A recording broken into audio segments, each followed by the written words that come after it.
on va parler de santé et d'une révolution dans la médecine actuelle, dans la santé. Et j'ai eu le plaisir de recevoir aujourd'hui Monsieur Christian Drapeau. Bonjour à vous. Bonjour. Vous êtes chercheur et vous allez nous parler de cellules souches. C'est ça. Alors, il paraît que c'est une révolution. Je vous ai même entendu dire dans un sujet que c'est une explosion dans le domaine de la médecine. C'est une explosion dans le domaine de la médecine. Si on regarde, par exemple, si on va sur, par exemple, les banques de données des Instituts nationaux de la santé aux États-Unis et qu'on fait simplement une recherche avec le mot cellule souche, on va voir comme ça, depuis environ les 5 dernières années, près de 100 000 publications qui sont sorties. C'est un domaine, probablement, de ce que j'ai vu, des plus prolifiques en sciences. Oui. Et alors, en quoi est-ce une révolution? C'est parce que quand on parle de santé, on parle de changer ou de modifier le fonctionnement d'un organe, on compense avec des hormones synthétiques, c'est un peu comme si on force le corps à modifier certains de ses aspects de fonctionnement. Et là, on découvre en fait qu'il y a des cellules dans notre corps qui ont la capacité de simplement aller vers un organe, de réparer l'organe et de renouveler l'organe. Ce qu'on sait depuis toujours, on sait que la cellule est l'unité du corps, en fait. Et là, on découvre, en fait, qu'on a des cellules multipotentes dans le corps qui ont la capacité, comme ça, d'aller sans arrêt réparer le corps. Ça change toute notre compréhension de la médecine. Alors, qu'est-ce que c'est qu'une cellule souche? Une cellule qui peut réparer ce qui ne fonctionne pas? La meilleure façon de définir ce qu'est une cellule souche, je pense que c'est de définir qu'est-ce qui n'est pas une cellule souche. Toutes les cellules du corps sont des cellules qu'on dit somatiques. Cellule d'un muscle va se contracter, cellule du pancréas va faire de l'insuline, la cellule de la rétine va réagir à la lumière. Chaque cellule est spécialisée, ne fait qu'une seule chose en termes de fonction et ne va à toute fin pratique jamais se proliférer. Donc, à l'autre bout du spectrum, on a une cellule souche. La cellule souche ne fait rien et se prolifère durant toute la vie d'un individu. Elle ne fait rien en ce sens que son rôle, c'est dans sa capacité à se transformer en d'autres types de cellules, en toute fin pratique, presque tous les types de cellules du corps. Alors, notre corps est constitué essentiellement de cellules, et d'ailleurs au départ, ce sont deux cellules qui se mettent ensemble pour former un spermatozoïde et un ovule qui vont former des tas de cellules qui vont se développer et puis jusqu'à donner un être humain. En fait, qui vont former la cellule souche mère totipotente, c'est-à-dire la quintessence de la cellule souche, c'est la première cellule, qui, elle, peut devenir tout l'organisme entier. Et au fur et à mesure où le fœtus se développe, disons que les cellules se spécialisent et perdent cette aptitude à devenir tout, sauf une population relativement faible de cellules dans la moelle osseuse qui, elle, demeure comme banque de cellules un peu multipotentes pendant la vie d'un individu. Multipotence, ça signifie qu'elles ont plusieurs possibilités, plusieurs pouvoirs. Alors, on parle maintenant, donc, c'est tout nouveau, ça date de combien de temps? C'est des questions délicates parce que, en fait, ça date de 1998, quand pour la première fois, on est arrivé à faire croître en laboratoire des cellules souches embryonnaires humaines. Oui. Mais le concept de la cellule souche est connu depuis les années 60. Oui. Donc, ce qui est vraiment nouveau, c'est notre capacité à faire croître en laboratoire des cellules souches humaines et de là, appliquer ce pouvoir des cellules souches à la santé humaine. C'est ça qui est vraiment le nouveau dans tout le domaine. C'est ça la révolution. Ça avait été interdit, je crois, la loi avait interdit. Expliquez-nous ça, parce que je ne comprends pas très bien. Ce qu'on avait interdit, en fait, c'est les recherches ou l'utilisation de cellules souches embryonnaires. Et non pas cellules souches adultes. Et là, il y a une différence importante. Cellules souches embryonnaires sont des cellules souches qu'on extrait d'un embryon de 8 à 10 jours, qu'on appelle le blastocyste. Le futur fœtus. Voilà. Oui. Et donc, c'est des fœtus, des cellules qui étaient le plus souvent, en fait, à toute fin pratique toujours, qui étaient un peu rescapées, si je peux dire, de la fertilisation in vitro. Donc, il y a des embryons comme ça qui sont congelés. Quand une famille a terminé ses projets de développement familial, donc les fœtus restent congelés. Et il y a un moment donné où il faut les éliminer, sinon les congélateurs sont pleins d'embryons. Donc, on les jette simplement au lavabo, on les jette à la poubelle, ou bien des chercheurs viennent et les utilisent. C'est ce que vous avez fait, vous? Non, nous, on n'utilise que les cellules souches adultes, c'est-à-dire les cellules souches présentes dans le corps d'un individu. Oui. Et à ce niveau-là, il n'y a jamais eu aucune controverse. La controverse a été dans l'amalgame, c'est-à-dire que la population, et souvent les journalistes, ne sachant pas qu'il y avait une différence entre les deux, on a pris les problèmes d'éthique avec l'utilisation d'un embryon humain, parce qu'on peut comprendre comment l'utilisation d'embryons humains peut amener au marché d'embryons humains. On voit où ça peut mener. Donc, c'est là que les législations, c'est là qu'on a fait l'arrêt, si je peux dire. Au niveau des cellules souches adultes, aucun problème. Aucun problème, d'accord. Alors, qu'est-ce que vous en faites de ces cellules souches? Vous qui avez cherché, qu'est-ce que vous avez trouvé? Racontez-nous. Nous, ce qu'on a fait, qui est un peu différent de ce qui se fait dans le domaine, on pourra y revenir après, nous, ce qu'on a fait, c'est que, en travaillant avec différentes plantes, par hasard, on a découvert une plante qui provoquait la libération de vos propres cellules souches, de votre propre moelle osseuse. Et quand on augmente le nombre de cellules souches dans le sang, on augmente tout simplement le nombre de cellules souches disponibles pour pouvoir migrer vers les différents organes. Et qu'est-ce que c'est cette plante alors? C'est une plante, c'est une algue bleue qui s'appelle, donc son nom scientifique c'est l'Aphanisomennone floss aqua, donc en abrévé on dit l'APHA. C'est une algue, j'ai commencé à travailler avec cette algue-là en 1994 pour une compagnie qui vendait donc ce produit-là comme produit de santé aux États-Unis. Et vous travaillez dans un laboratoire En fait, au début, j'étais chercheur à l'Institut neurologique de Montréal sur la mémoire, sur l'épilepsie. Et comme ce composé, cette plante avait aussi des effets au niveau de la concentration, donc cette compagnie m'a engagé pour faire les recherches. J'avais pas moi de laboratoire, on a développé un laboratoire, mais j'ai surtout travaillé avec des laboratoires externes. Donc toutes les recherches ont été faites dans des laboratoires externes. D'accord. Alors cette plante, cette algue bleue... Cette algue bleue... c'est par hasard que... c'est par hasard. J'ai été engagé par cette entreprise pour faire les recherches et les législations aux États-Unis, comme en France et ailleurs, obligeaient les corporations à avoir des données scientifiques pour faire des allégations. Donc c'est de là que c'est parti. Et en observant tout ce que les gens rapportaient comme bienfaits, c'était assez étrange de voir qu'on avait des bienfaits qui touchaient à peu près toutes les fonctions du corps humain, tous les aspects physiologiques du corps humain. Alors, comment une seule plante peut aider les muscles, le foie, le pancréas, la vision, la mémoire, le système nerveux, le cœur, le foie? Comment une plante peut en arriver à toucher tous ces organes? Donc, et on avait des cas vraiment indéniables. Donc, comment expliquer ça? On n'avait pas idée jusqu'à, vers 2000, les premières observations que des cellules souches de la moelle osseuse avaient la capacité de se transformer en cellules du cœur, en cellules du foie, en cellules du cerveau. Donc de là, nous, ce qu'on s'est dit, c'est que si cellules souches de la moelle osseuse peuvent devenir des cellules du cœur, du foie et du cerveau, pourquoi pas de la peau, du pancréas, de la rétine et d'autres choses? Ce serait étonnant qu'elles seraient limitées qu'à ça. Et donc, ça a été le début de nos recherches sur l'effet de cette plante sur les cellules souches. Je reviens un petit peu en arrière. La thérapie cellulaire est utilisée essentiellement pour les maladies cardiaques, le cancer de la peau et le diabète. Là, il s'agit de cellules souches. Ça n'a aucun rapport avec l'algue bleue dont vous nous parlez.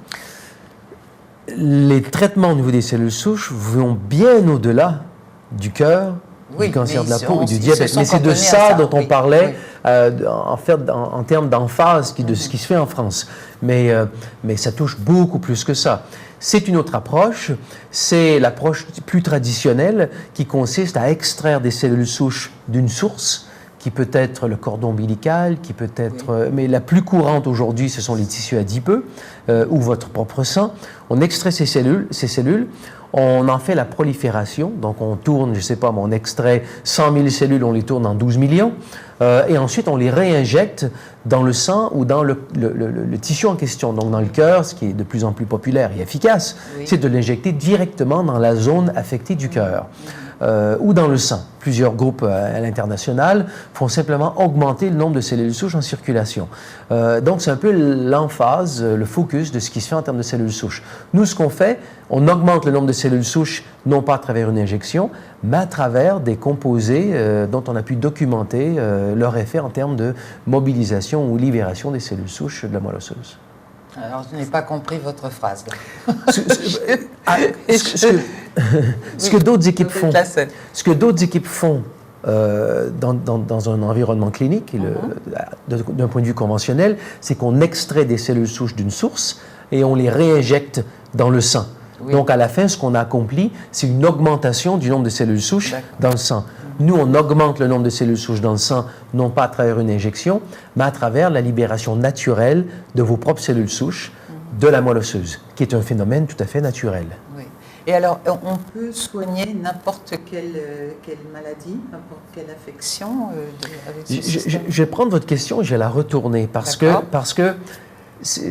on regarde souvent les problèmes de santé ou la santé sous l'angle des maladies. Mais si on regarde ça sous l'angle de la santé, la première question, c'est quel est le rôle naturel des cellules souches dans le corps, puisqu'elles sont là. Qu'est-ce qu'elles font? Et ce qu'on découvre, en fait, c'est que les cellules souches, à tous les jours, migrent vers les organes, vers les tissus et font le réparage, le maintien des organes et tissus. S'il y a un problème majeur, arrêt cardiaque, par exemple, infarctus du myocarde, le cœur va provoquer avant tout une libération des cellules souches de la moelle osseuse, va ensuite appeler les cellules souches à migrer vers le cœur, et lorsqu'elles vont vers le cœur, elles vont réparer le cœur. C'est pour ça que quelqu'un, le jour de l'infarctus, est sur le lit de mort, et 3 mois après, la personne peut jouer au golf. C'est pas une santé parfaite, mais il y a eu quand même une amélioration entre les deux. C'est une récupération naturelle qui se fait à travers le rôle des cellules souches. Donc, ce qu'on fait, en fait, c'est qu'en augmentant le nombre de cellules souches dans le sang, on augmente ce phénomène naturel. Donc, qui peut avoir des impacts sur différentes maladies, mais de dire, est-ce qu'on va guérir certaines maladies, on tombe assez facilement un petit peu dans des allégations qui ne sont pas encore complètement prouvées. Mais on peut voir d'un point de vue population qu'on a une promesse avec ce qu'on voit au niveau des cellules souches qui est sans doute, je pense, le plus grand développement de l'histoire de la médecine. Mais on est encore dans le développement. Mais je pense que c'est vers ça qu'on s'en va. Alors parlez-nous de cette algue bleue. Vous la trouvez où, quand, comment? C'est une algue qui pousse à l'état naturel dans un lac en Oregon. Oh, uniquement là? Non, c'est une algue qui pousse dans plusieurs lacs à travers le monde. Le problème, c'est que c'est une algue qui pousse rarement, sinon jamais, en tant que monoculture. Et elle pousse toujours avec d'autres algues qui sont souvent des algues indésirables, impropres à la consommation. Donc, c'est le seul lac, ou dans des quantités qui ne permettent pas vraiment d'en faire une récolte massive. Donc, c'est le seul lac connu aujourd'hui où on peut en faire une récolte massive. Il y a un autre lac, par exemple, le lac Winnipeg au Canada, où on retrouve cette algue-là en monoculture. Mais dans un lac qui fait quelque chose comme 300 km de long, 120 km de large. Donc, aussitôt qu'il y a un peu de vent, on peut avoir des vagues, des fois de 3-4 mètres de haut. Donc, c'est impossible d'en faire la récolte. La récolte ne se fait que lorsque l'eau est calme. Donc, il y a toute une série de conditions environnementales dans ce lac en Oregon, le lac Klamath, et qui en fait le seul lac où c'est possible aujourd'hui de faire ces récoltes massives. Et comment vous avez pu entrer en relation avec cette algue, alors de la trouver dans ce lac? L'histoire date de la fin des années 70 avec quelqu'un qui faisait la croissance contrôlée en piscine, la croissance de spiruline. Oui, et un jour, son site de croissance ressemblait à un vaisseau spatial. Et donc, il y a un sénateur qui est un ancien astronaute qui avait été invité à visiter l'endroit. On a pris une photo, on a fait un petit article, c'est apparu dans un journal à Klamath Falls. Et là, il y a un avocat qui a lu l'article, qui a contacté Daryl Coleman, l'homme en question, qui lui a dit, si vraiment les algues vous intéressent, il y a le lac en face de ma maison est rempli. Et il lui a dit, envoyez-moi quelques échantillons. Il lui a envoyé 4 gros barils de 200 litres d'algues. Quand Daryl Coleman a reçu ça, c'était, lui, 2 mois de récolte dans ces petites piscines. Ouais. Il faut que j'aille voir ce lac. Il est allé voir le lac et là, il a vu la quantité. C'est un lac qui fait à peu près 30 km de long sur 8 km de large. Et l'estimé, c'est que pendant les périodes de récolte, donc de juin à novembre à peu près, pendant les périodes de récolte, on a en moyenne à peu près 7000 tonnes d'algues qui est comme ça dans le lac. On a cherché à voir s'il y en avait dans d'autres lacs, sur d'autres continents. Plusieurs lacs à travers le monde contiennent l'algue, mais pas dans des conditions qui permettent d'en faire la récolte. Sinon, c'est une algue connue. C'est une algue qu'on a vue dans plusieurs lacs. On ne peut pas la cultiver? Plusieurs groupes ont essayé. Oui. Aucun groupe n'a eu du succès. Un seul groupe a eu du succès en Oregon et ils ont développé un produit comme ça à mettre sur le marché. Le produit a été là pendant 1 mois ou 2. Aussitôt que la demande a augmenté, la capacité n'y est pas. C'est une algue, on n'en est pas arrivé à faire une croissance de masse de façon contrôlée. Quand je dis on, plusieurs groupes ont essayé. Oui. C'est une algue qui est très difficile à faire croître en laboratoire. Alors racontez-nous ce que vous en faites de cette algue. Eh bien, on la récolte. Si je reviens à l'hypothèse de base qu'on avait, notre hypothèse était, et si les cellules souches de la moelle osseuse, on se retourne en 2000, si les cellules souches de la moelle osseuse vraiment constituaient le système naturel de réparation du corps humain. Et là, au fil des années, on en est arrivé à la découverte qu'effectivement, c'est le cas. C'est le thème d'un livre que j'ai publié qui s'appelle « Le pouvoir insoupçonné des cellules souches ». Les cellules souches du corps humain. Vous l'avez apporté, non? Je ne l'ai pas avec moi ici. Peut-être le dimanche. Le dimanche, il y sera. Voilà. On en aura des les gens copies. pourront se le procurer. C'est ça. Ouais. Et puis. J'ai l'impression qu'on va quand même nous l'apporter là. Donc c'est un livre quand même avec 400 références scientifiques. C'est une thèse très très solide. C'est ce que les cellules souches font dans le corps humain. Et donc nous, notre hypothèse, c'était, et si AFA, cette plante, cette algue bleue, soutient, stimule la libération des cellules souches de la moelle osseuse, et peut-être que ça peut expliquer comment ce produit peut en arriver à avoir tant de bienfaits sur la santé humaine. Donc et on a découvert qu'effectivement, c'est ce que cette plante fait. Donc ça a été un petit peu nos recherches. Alors le voilà, ce fameux livre, Christian Drapeau, Le pouvoir insoupçonné des cellules souches, aux éditions de l'Homme. Alors, est-ce qu'on le voit correctement? Voilà, merci beaucoup, Sidney. Christian Drapeau, Le pouvoir insoupçonné des cellules souches. Et on pourra le trouver dimanche. On le trouve dans les librairies? Il est dans les librairies. J'ai oublié le nom. Il y a une librairie ici je pense, assez connue en Martinique. On m'a assuré que le livre serait à la librairie aussi, parce que nous, on a aussi un nombre limité. Je pense que c'est pas la peine que je donne le nom de la librairie assez connue. Tout le monde la connaît. Christian Drapeau a obtenu un diplôme en neurophysiologie de l'Université McGill de Montréal en 1987, ainsi qu'une maîtrise du département de neurologie et de neurochirurgie. Bon, vous êtes bardé de diplômes, quoi, c'est ça, hein, en quelque sorte. Dans le domaine des cellules souches, ce qui est intéressant, c'est que c'est tellement nouveau qu'on ne peut pas étudier en cellules souches. Tous ceux qui font des travaux en cellules souches viennent d'un autre domaine et tous, par un moyen ou un autre, une raison ou une autre, se sont mis à s'intéresser aux cellules souches. C'est un domaine assez éclectique et intéressant. D'accord. Donc, vous nous disiez, il ne s'agit pas de guérir une maladie, dire j'ai mal là et je vais faire ci, la petite algue bleue va me soulager. Il s'agit de voir la santé d'une autre manière. Écoutez, voir sa santé c'est sûr que la grande majorité des gens s'intéressent le plus souvent à la santé lorsqu'on l'a perdue. Donc, ça nous entraîne, d'un point de vue de société, à avoir un langage qui est presque toujours sous l'angle de la maladie. Et ce que j'aimerais amener comme nouvelle discussion, c'est qu'en découvrant le rôle naturel des cellules souches dans le corps, pour la première fois, on a vraiment une plateforme pour parler de santé. Parce qu'on le sait tous, entre santé optimale et la maladie, le diagnostic d'une maladie, il y a une vaste région grise dans laquelle on est considéré comme en santé, alors qu'on sait très bien qu'on n'a pas la mémoire qu'on avait, la vision qu'on avait, tout ça, mais on n'est pas malade. Oui. Mais on ne fait quelque chose dans le domaine de la santé que lorsqu'on est malade.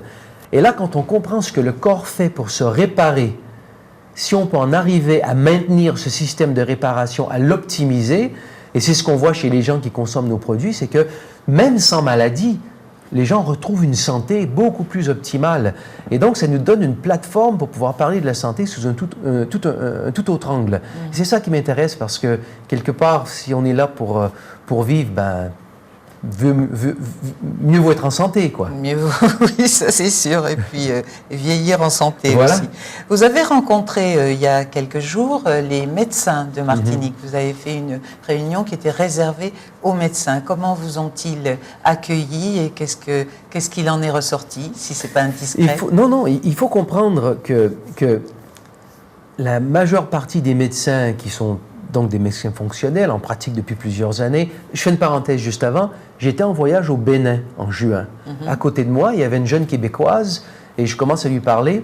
Elle venait tout juste d'être diplômée en médecine. Alors, je lui ai posé la question. J'ai dit, et les cellules souches, on vous a dit quoi? Elle me dit, les quoi? Je dis, les Elle cellules connaissait souches. pas. Ben, elle connaissait, mais elle connaissait parce qu'on lui avait parlé que c'était les précurseurs des cellules du sang, mais rien de plus. Alors même aujourd'hui, d'un point de vue académique, alors qu'il y a une littérature, mais c'est tellement prolifique la littérature au niveau des cellules souches, ça n'a pas encore traversé le fossé pour aller vers l'académique.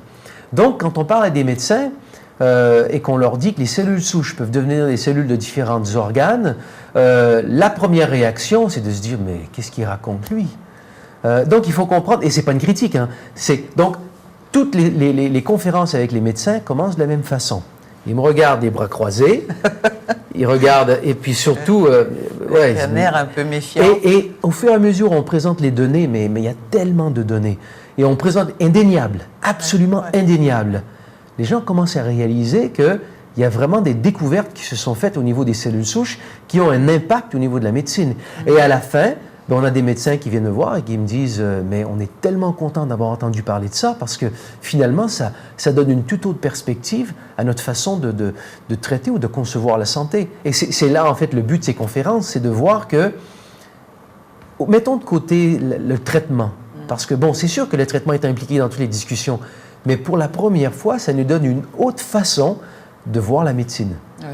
Et ça va prendre des années avant que le changement se fasse. Oui. Mais je pense qu'on a pour la première fois cette plateforme vraiment de voir la santé d'une autre façon. Parce que il s'agit quand même d'une remise en question totale. Hein, totale. En fait, une remise en question en ce sens que, comme je le disais un peu avant... En général, les médecins n'aiment pas tellement. Hein, et c'est surtout, et je pense que c'est l'obstacle le plus grand, c'est surtout que de dire, dans un monde où la médecine consiste surtout à développer de nouveaux médicaments, de nouvelles méthodes, de nouvelles techniques sophistiquées qui nous permettent, en tant que grands chercheurs, grands médecins, grands intellectuels, quand je dis intellectuels, je ne dis pas de façon péjorative, des personnes qui ont des PhD, plein de travaux avec des brevets, etc., on arrive à aller modifier la santé d'un individu. Il y a une grande fierté académique dans tout ça. Oui. Et là, on prend du recul, on vous dit non, votre corps le fait depuis le jour où vous êtes né. On n'a qu'à supporter cette fonction naturelle du corps. Ça amène une certaine humilité qui est souvent pas présente dans le monde, je dirais, académique de la médecine, ou du moins pas assez présente. Et je dis ça avec beaucoup de respect, hein, beaucoup de respect des médecins et du corps médical. C'était pris comment? Quel genre de questions ils vous ont posé? C'est des questions de toute nature, mais souvent c'est des questions à savoir... La question la plus courante qui vient des médecins, c'est de nous dire, mais si tout ce que vous dites est vrai, pourquoi on n'entend pas parler? Oui, voilà.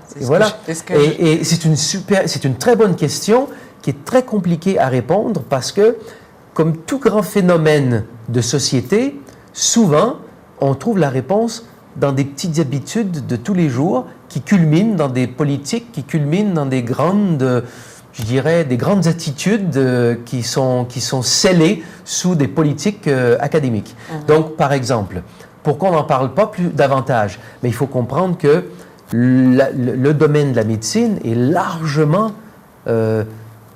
contrôlé, mais contrôlé, pas d'une façon négative, mais contrôlé par le pharmaceutique. Donc les médecins entendent beaucoup parler de nouveaux développements en médecine par les représentants des compagnies pharmaceutiques. Donc si on ne parle pas aux nouveaux étudiants de médecine de cellules souches, où vont les médecins, où vont-ils entendre parler de ça? Strictement, si eux s'intéressent au domaine et vont lire la littérature. Mais quel médecin a le temps de faire ça? Donc le phénomène de société fait en sorte que ils n'en entendent pas parler. Et on pousse ça un peu plus loin. Quand on réalise que les cellules souches permettent vraiment d'emmener une nouvelle médecine de demain, mais les traitements d'aujourd'hui sont faits comment? On prend une seringue, on extrait les cellules souches, on les fait croître dans un incubateur et on vous les redonne 3 semaines après, par exemple. Qui a fait des profits dans cette approche-là? Celui qui vend les seringues et celui qui a fait la méthode. Pas les labos. Il n'y a pas tous ces labos. Donc, ça emmène presque un conflit. Ça transforme toutes les... On n'a pas essayé de vous mettre des bâtons dans les roues? C'est quand même... les laboratoires pharmaceutiques sont puissants, sont vraiment très puissants. Ils arrivent à faire des choses, à mettre sur le marché des médicaments dont on sait qu'ils sont pas bons ou des choses comme ça. Hein. Disons que c'est un peu... c'est une des raisons, si je peux dire, pour lesquelles on prend une approche très, très sans bruit, si je peux dire. On ne parle pas les gens. On ne parle pas de maladie, on ne parle de rien de ça, on ne parle que de santé. Et on laisse les gens avoir leurs propres expériences. On trouve plusieurs médecins intéressés à documenter les bienfaits. On fait la documentation des bienfaits. On a publié certains de ces bienfaits. Mais on en reste à un niveau où on ne parle qu'à ceux qui sont intéressés à développer une santé optimale et à vraiment prendre soin de leur santé. Donc, on œuvre, si je peux dire, dans des démographies, dans des champs d'intérêt qui sont complètement différents. Et donc, ça reste complémentaire. Pas marcher sur leur plate-bande. Non, et puis je dirais même que ce serait difficile de marcher dans leur plate-bande parce que la médecine d'aujourd'hui regarde des approches, des médicaments, tout ce que la médecine fait, c'est toujours sous l'angle du diagnostic. On a un problème du cœur, on fait ça. Un diabète, on fait autre chose. Mais quand on a un produit, dysfonctionnement voilà. pour alors que quand on a un produit qui fait quelque chose au niveau d'une fonction physiologique, on libère des cellules souches. C'est tout, hein, on ne fait rien de plus. Mais ces cellules souches qui ont été libérées vont naturellement aller vers le cœur, naturellement aller vers le pancréas, naturellement aller vers la peau. Donc, comment est-ce qu'on peut documenter un produit qui a une fonction physiologique dans un monde où on documente les choses pour des problèmes? Supposons qu'on en fait une preuve, le produit est bon pour les problèmes cardiaques, par exemple. Alors, on ne peut plus l'utiliser pour les problèmes du diabète. À ce moment-là, il faut faire les recherches aussi pour le diabète, mais on ne peut pas l'utiliser pour les problèmes du foie. Alors, on rentre dans un domaine où les frais de recherche pour pouvoir prouver un produit pour tous les problèmes pour lesquels il pourrait être utile, ça devient impossible. Donc, on le garde strictement comme un produit de santé optimale, point. Et c'est que de ça dont on parle. On va revenir au produit, puisqu'il est commercialisé. Enfin, en tout cas, il y a des personnes ici en Martinique qui sont chargées de ça. Vous nous préciserez les choses. Mais à propos de cellules souches, on parle aussi de processus pour faire rajeunir des gens, la vie éternelle. Qu'est-ce que vous pouvez nous dire de ce domaine-là? Ça vous fait sourire? Ça me fait sourire parce que c'est évident quand on parle de cellules souches qui sont immortelles, de cellules souches qui réparent les organes. Donc, ça nous emmène évidemment à penser à l'immortalité. Oui. Malheureusement, je vais vous ramener à un terrain plus probablement pragmatique. Mortels, c'est irrémédiable. Disons que je parlerai plus d'un vieillissement en santé. Oui. Je ne pense pas qu'on en arrive à l'immortalité. On va simplement en arriver à ce que le corps continue à se réparer jusqu'à ce que le corps ait atteint un état où il est plus fonctionnel et puis il faut le remplacer. Donc, je dirais plus de vieillir en santé, c'est plus ce à quoi on peut s'attendre avec une approche comme celle-là. Mais ce qui est quand important, même, j'ai fait quelques recherches sur Internet et il paraît qu'il y a des labos privés qui proposent de conserver, de mettre en conservation les cellules souches des individus pour pouvoir les faire rajeunir et ça coûte 47 000 €. J'ai même vu le prix. Non, c'est du charlatanisme. Non. C'est juste qu'il faut voir qu'est-ce qu'on rattache au mot rajeunir. Oui. Je parlais plus de l'immortalité. Il faut voir que les cellules souches vieillissent aussi dans le corps. Donc, l'efficacité dans la cellule souche d'un enfant, enfin dans le cordon ombilical, par exemple, est différente de la cellule souche de quelqu'un qui a 60, 70 ou 80 ans. Le nombre diminue et leur capacité aussi diminue avec l'âge. Donc, on continue à se réparer durant toute notre vie, mais notre capacité quand même à se réparer diminue quand même avec l'âge, ce qui entraîne donc le vieillissement. On parle d'un vieillissement en beauté, si je peux dire, de mieux vieillir, mais il y a vieillissement quand même. Lorsque on conserve nos cellules souches jeunes, qu'on les extrait au moment de la naissance, par exemple, si un jour on nous réinjecte ces cellules souches, eh bien effectivement, ça va nous permettre de reconstruire, parce que les cellules souches, quand on les injecte dans le sang, elles s'en vont au niveau des organes, mais quand elles ne vont pas au niveau des organes, après quelques heures, elles vont au niveau de la moelle osseuse. Et donc, elles repopulent la moelle osseuse de nouvelles cellules souches jeunes. Donc, Je connaissais pas Repopulate. Je travaille en anglais depuis des années. Hein. Parfois, j'utilise quelques anglicismes. Je vous demande pardon.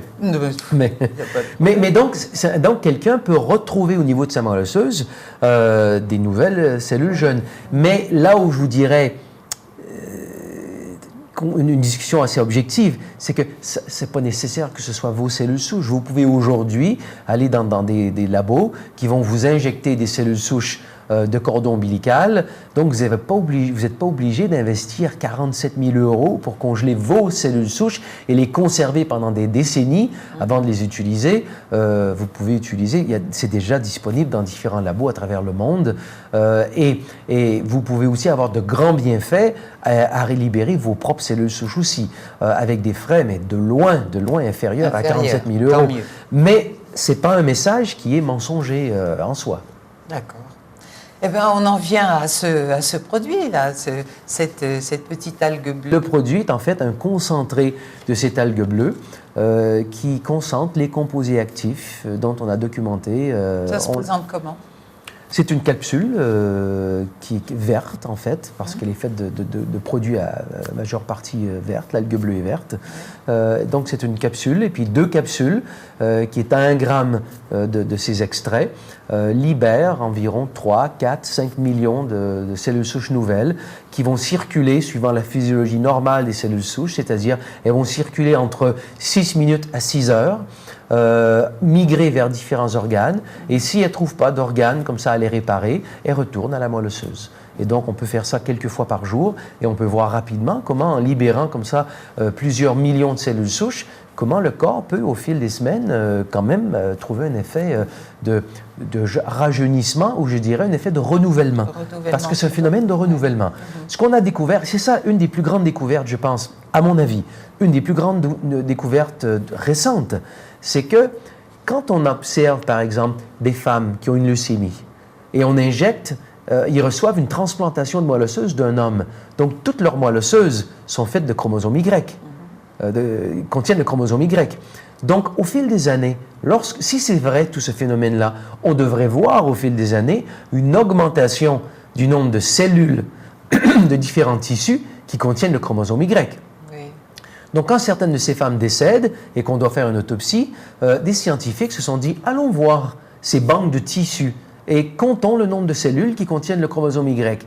Et on a découvert à travers ce genre d'études et plein d'autres études que d'une façon générale, effectivement, le corps humain se renouvelle constamment et chaque tissu se renouvelle à un rythme différent. On a un nouveau pancréas, c'est tous les 4-5 ans, un nouveau poumon tous les 4-5 ans, nouveau foie tous les 2-3 ans. Donc, c'est pas étonnant, ce serait beaucoup plus étonnant de se dire qu'à 60 ans, on a une guenille de 60 ans, ou 70 ou 80.